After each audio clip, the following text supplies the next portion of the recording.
I'm Brittany Lewis with Forbes Breaking News. Congressman Steve Scalise and Steny Hoyer got into a heated exchange on the House floor Friday. At the heart of the debate was high gas prices and U.S. oil production. Scalise blamed President Biden for the increased prices at the pump. Listen in for the House Majority Leader's response. Without objection. Thanks. With that, Mr. Speaker, I'm happy to yield to my friend, the gentleman from Maryland, the House Majority Leader. I thank the Republican whip for yielding. Mr. Speaker, on Monday, the House will meet at 12 p.m. for morning hour and 2 p.m. for legislative business, with votes postponed until 6:30 p.m. On Tuesday, the House will meet at 9 a.m. and will recess shortly thereafter. At approximately 11 a.m., the House will meet in joint session with His Excellency Mr. Takiosis, the Prime Minister of the Hellenic Republic, Greece. Votes are expected in the House on Tuesday thereafter. On Wednesday, the House will meet at 12 p.m. for legislative business. On Thursday, the House will meet at 9 a.m. for legislative business. The House will consider Chairman Scott's H.R. 7309, the Workforce Innovation and Opportunity Act of 2022, which is an important part of the Make It in America agenda. Now more than ever, business needed skilled workers, and it is essential that we reauthorize WIOA to expand access to skills training for high-demand, high-wage jobs.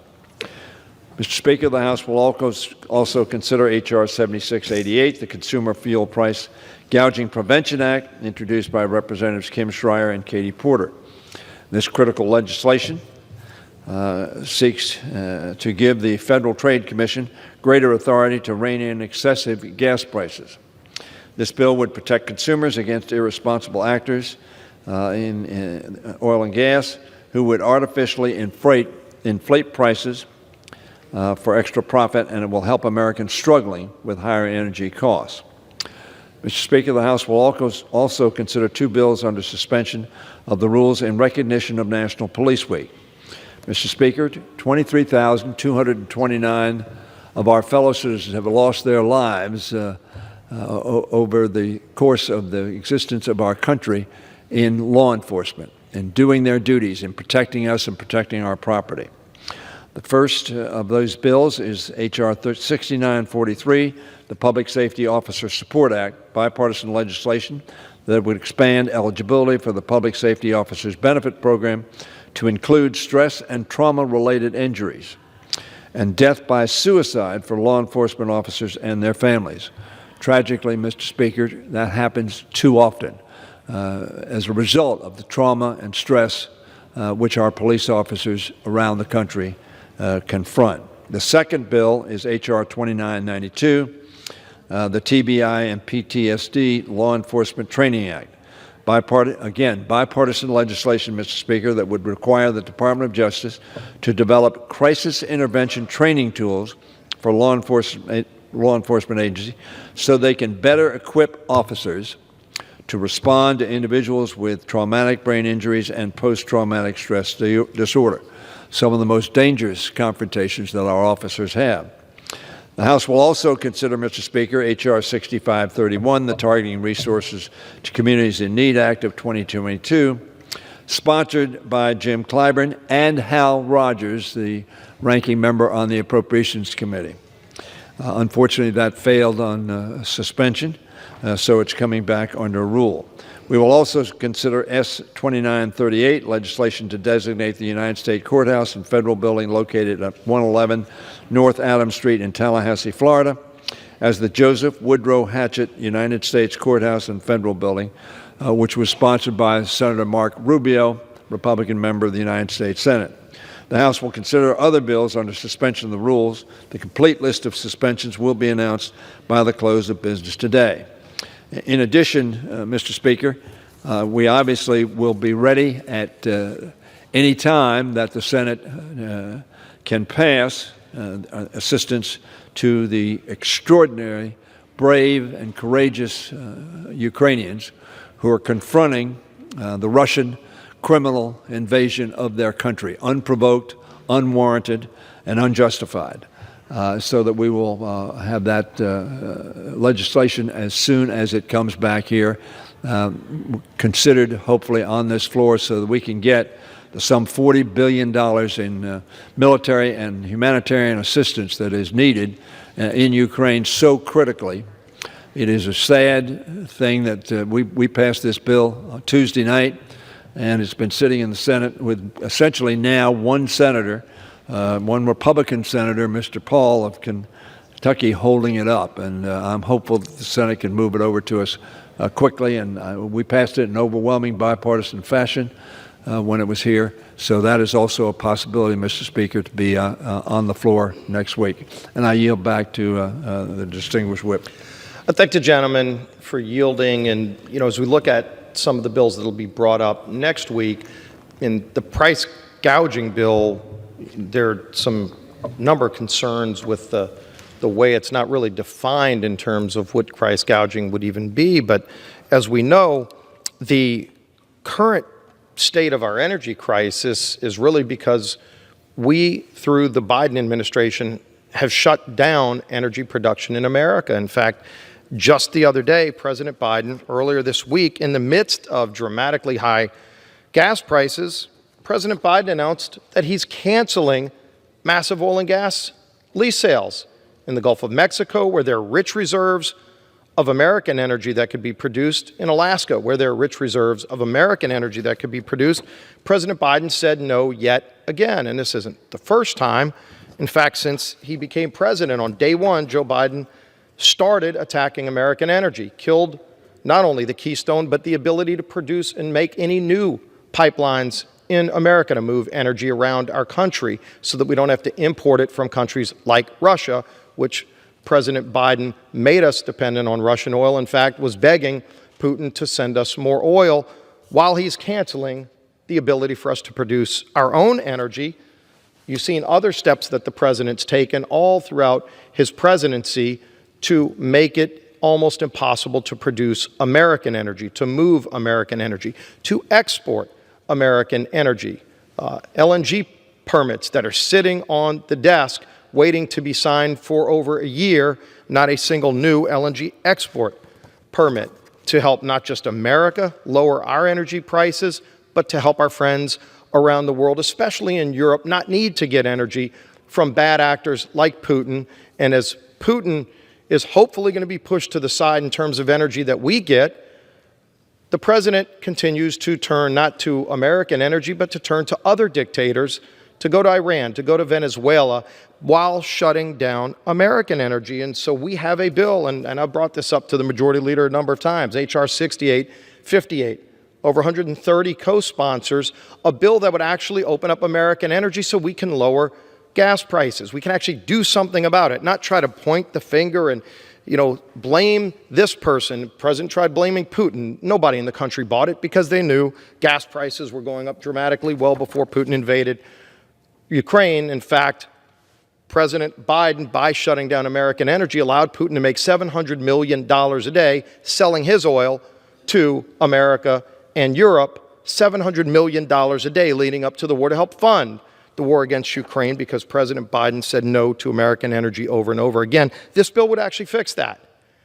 Now, when you look at the price gouging bill, first of all, Senator Granholm, the Secretary of Energy, was asked in a committee hearing recently, just about 2 weeks ago, if there was price gouging. She said, quote, "I'm not sure anyone is saying there is wholesale gouging." Now, if you read the bill, what we've seen of it so far doesn't allow the FTC to take action against the President of the United States, who actually is responsible for the gouging prices, high prices, whatever you want to define gouging as. Again, the bill itself is very vague. If you just don't like a high price, you can go blame somebody else, or we could actually do something about it. We'd actually bring a bill like H.R. 6858 that would actually allow us to open up American energy that's here, great technology, lowest carbon emissions in the world, by the way, as we're now forced to rely on energy from other countries who actually emit more carbon to produce their oil. We produce lower oil. And I would yield, especially if the gentleman would tell me we're bringing this up on the floor. I'd be happy to yield right now. The gentleman mentioned this the last time we had a colloquy and pointed out that the drilling and processing of petroleum products are the cleanest in the world. You made that point last week, and you've just made it now. Does the gentleman know why that is the case? Gentleman yields. I will yield. Because America has the best standards in the world. Correct. America knows how to do it better. And by the way, it's American innovation that has opened up the ability to produce more energy cleaner than anyone else in the world. And the President of the United States is the one saying no to America. He's not saying no to all energy. He's saying no to the cleanest American energy, but then he's begging foreign countries who actually produce energy without American standards, begging them to give us our oil at a much higher price than just doing it here in the best place to do it in the world. It perplexes me why the President of the United States says no to American energy while begging dictators to give us our energy at a higher cost, but that's where we are, and I would yield. Gentleman, Yield. I thank the gentleman for yielding. Mr. Speaker, we've had this discussion before. I'm going to take a little bit of time to, because if you just listen to the Republican whip, you would think that America is bereft of production of oil or of LNG or of petroleum-based products. I want to go through what America is doing and what the increase has been and what can be done. First of all, the United States is the largest producer of oil in the world, 18.61 million barrels per day. Saudi Arabia is about half of that, at 10.8. Russia is slightly less than Saudi Arabia. Canada, about half of what Russia is doing. China, about half, a little less than half of what Russia is doing. So we are the largest producer of petroleum products. We import some. That is largely based on the type of petroleum products that we use.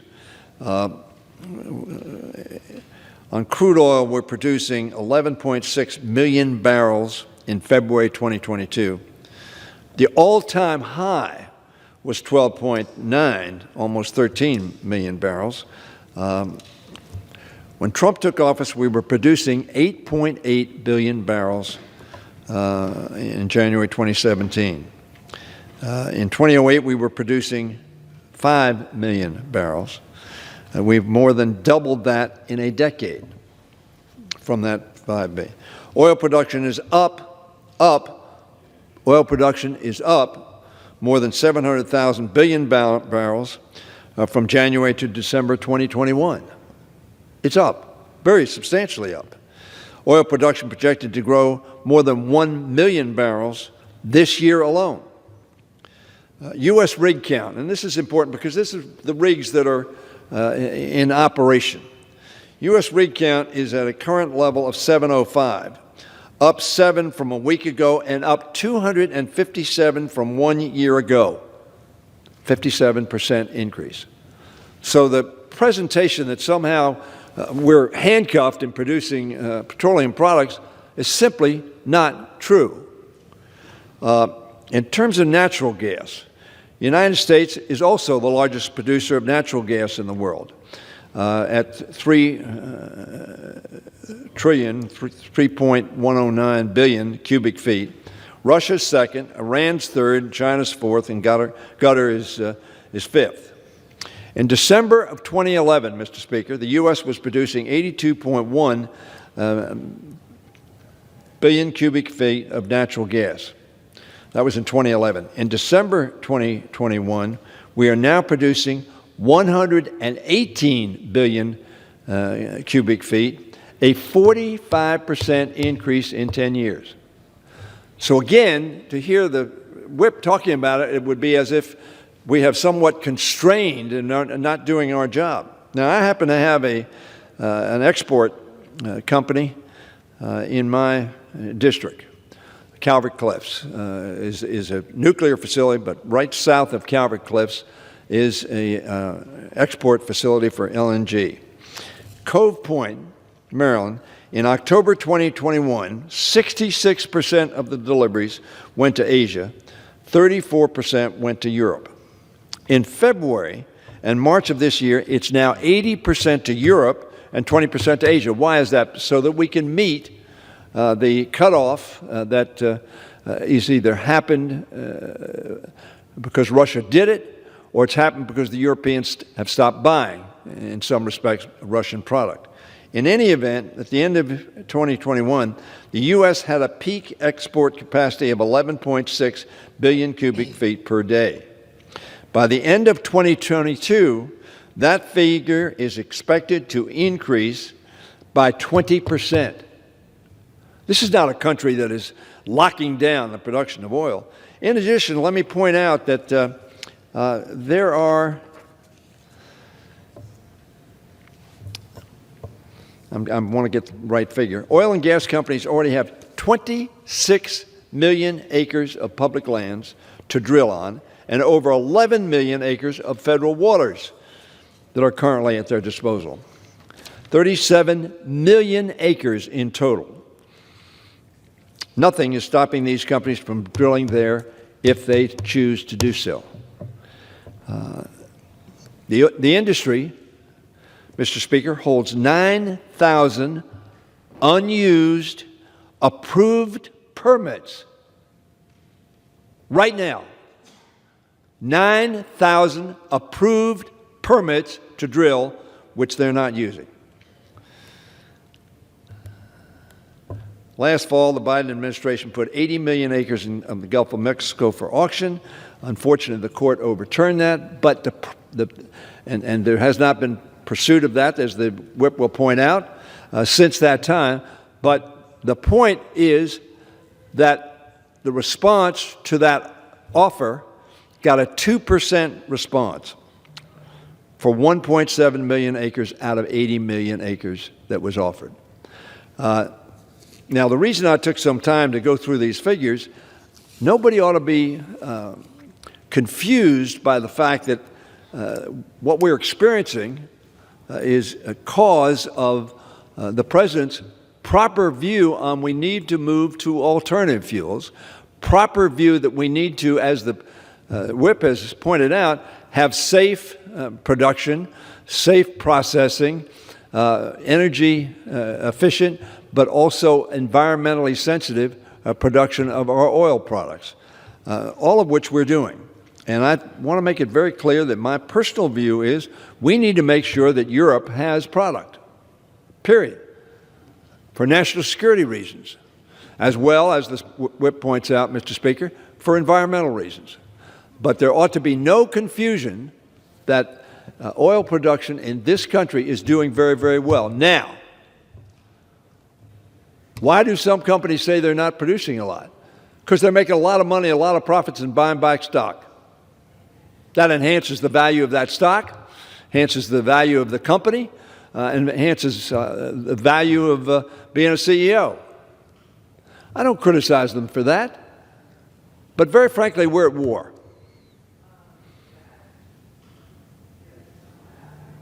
A dictator has invaded, without justification, a friendly country, the Ukraine, and they have fought back with extraordinary valor.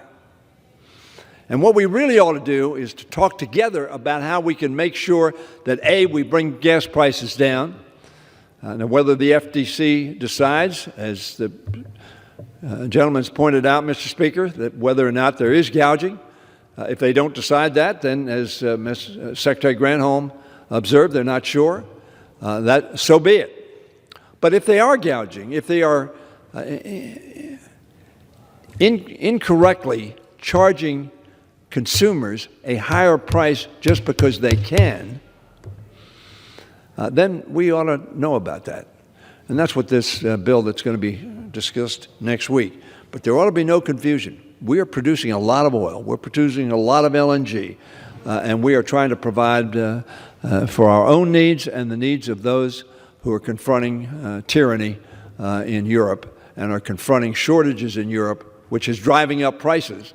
And for the gentleman to say that these are Biden prices is simply not the case. Biden didn't have anything to do with these prices. We were producing more petroleum products, but what happened is the cartels, which have done so, and I'm old enough to remember what happened in the early 70s, the cartels are controlling supply. And as a result of the shortness of supply and the increase in demand, why? Because we dealt with the pandemic. We got shots in arms. And once we got shots in arms and we're not wearing masks on the floor anymore, we're in better shape health-wise. So what people doing? They're going out and driving. So demand is up and supply is being kept down by the cartels, not by Joe Biden. And this evidence of the companies not producing more product, and I get it. They're getting very high prices. Why should they produce more product there? Because you produce more product if you want to sell more product to make more money. But they're making a lot of money right now, and they're buying stock back. The dividends are being paid at a healthy rate, and so here we are.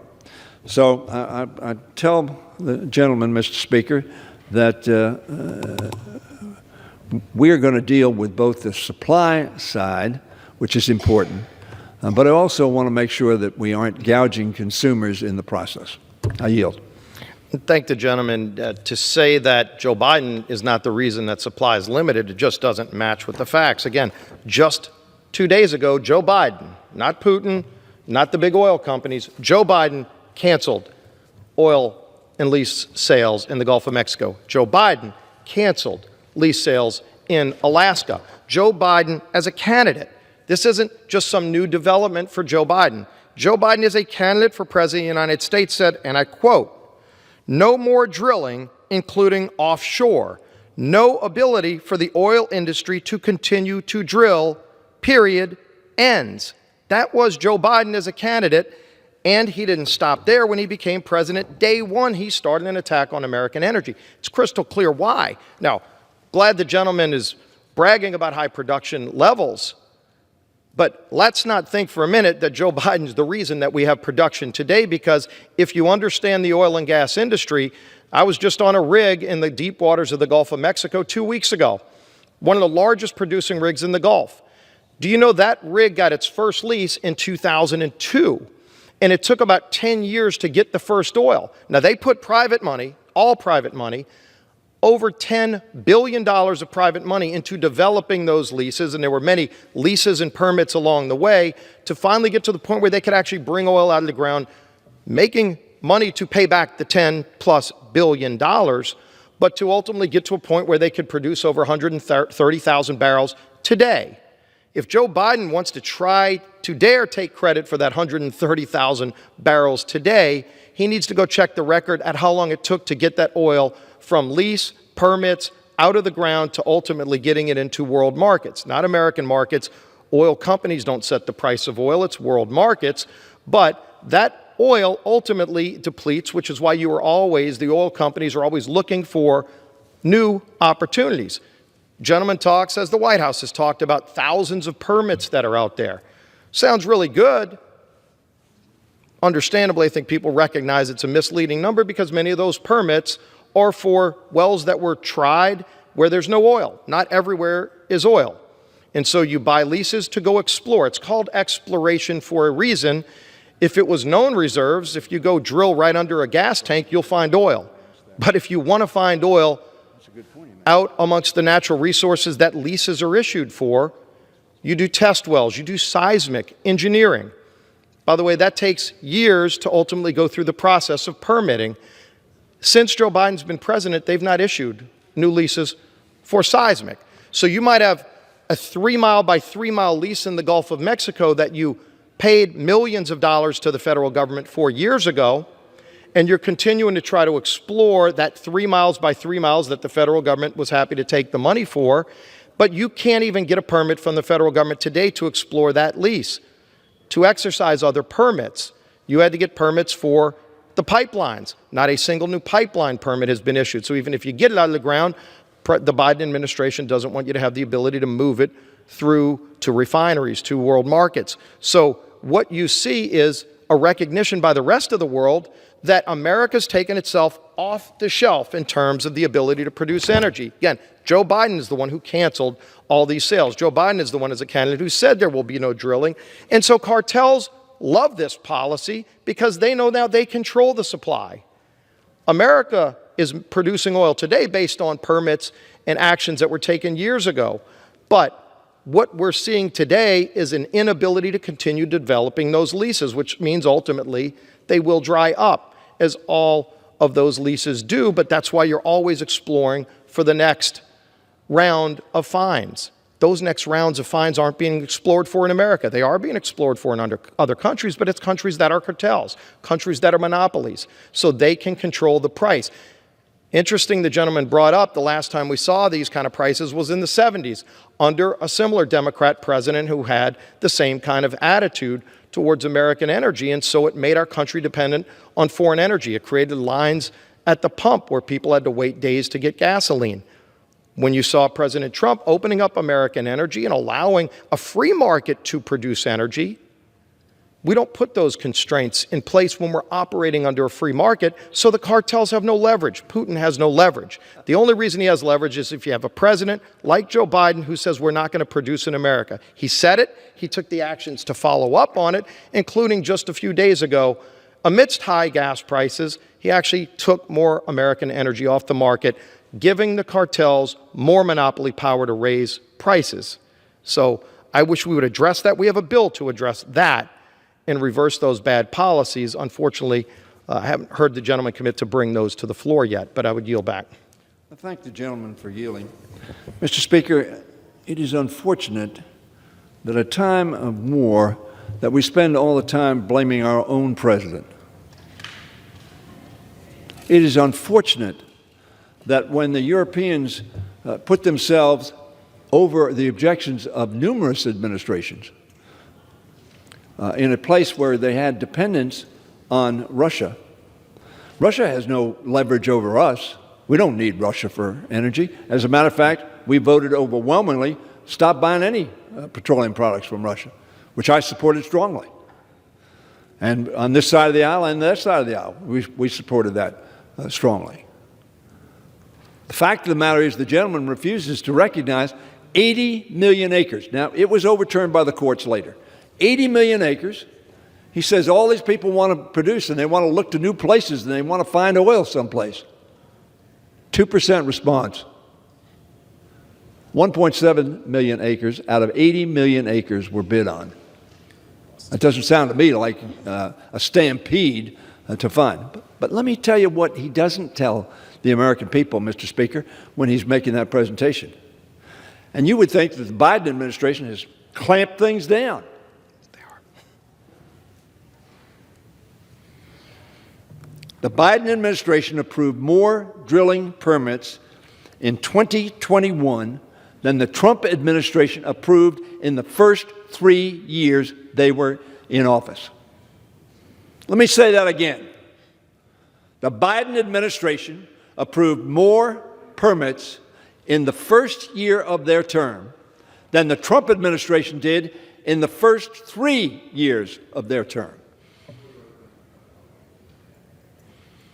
So when he says, oh, the Biden administration is shutting it down, and that's why we have the problem because Russia, second, third producer of petroleum products in the world, is an irresponsible dictatorship run by one man, essentially, who wants to use petroleum products as leverage. And he had leverage on the Europeans. He had leverage, certainly, on the Ukrainians. They used energy as a bludgeon. And in addition to that, the oil companies making huge profits as these prices kept going up. So they didn't go out and do a lot of drilling. They didn't bid on a lot of new opportunities that maybe they could have, produced oil on. They didn't bother. Why? Because they were making so much money. Now, I'm not one that wants to, that's a business judgment. But the effect of not doing it meant that we had, as demand went up, a lesser of a supply, not just from their actions, but from the actions of the Saudis and others in the cartel. Again, 3 times as many permits were authorized in the first year of the Biden administration than 3 years in the Trump administration. So don't tell me that Donald Trump and the free market is one reason why this is happening. I'm for the free market because sound business judgments were, we're making a lot of money, with that money, we're going to buy back stocks. It'll make the remaining stocks more valuable. We're going to pay good dividends. Our stock values are going to go up, and everybody's happy, except the consumer, of course, who, because supply on the world markets, and it's a world market price, it's not Biden's price, it's a world market price, have gone up because demand is up and supply is down. So I don't know how the gentleman rationalizes his comments about Biden constricting petroleum production when the permits issued are 3 times, or said a different way, in 1 year, 3 times the number of permits that Mr. Trump issued in the first 3 years of his term. So I wish we'd get off this and really focus on the enemy. I know there's a lot of politics here, but we're at war. We need to produce energy. As I told you, Cove Point is now sending 80%, reversing Asia supply to European supply because they need it because we're at war. And we're up in almost every category of production of petroleum products. So we can go on and on and on about this. Rig counts that are producing oil are up 57%. 57%. From a year ago, 57% increase in operating rigs. That doesn't sound to me like Biden's shutting people down. Biden does want a clean environment. Biden does want us to look at alternative energy. That's what he was talking about in the campaign, that he wanted to look to that. But President Biden has made it very clear he understands in the short term could be 25 years or 5 years. In the short term, but particularly during the course of this war, we need to have petroleum products, and we need to have them for ourselves and for our allies. I yield back. Well, we'll continue this discussion. I would like to see us bring up the bill that would actually address it. We'll see this debate go on next week and beyond. And with that, I yield back the balance of my time. Thank you. I yield back the balance of my time. The gentleman from Louisiana yields back.